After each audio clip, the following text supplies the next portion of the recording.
पुण्याच्या आंबेगाव तालुक्यातील खडकी, चांडोली आणि पिंपळगाव भागात अवकाळी पावसानं हाहाकार माजवलाय.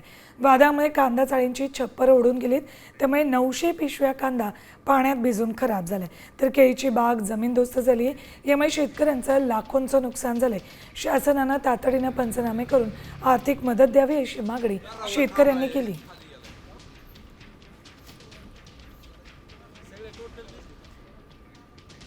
सगळ्या कांद्याची नुकसान पत्र सगळं उडालं, जनावरांची नुकसान उडून गेलं सगळं.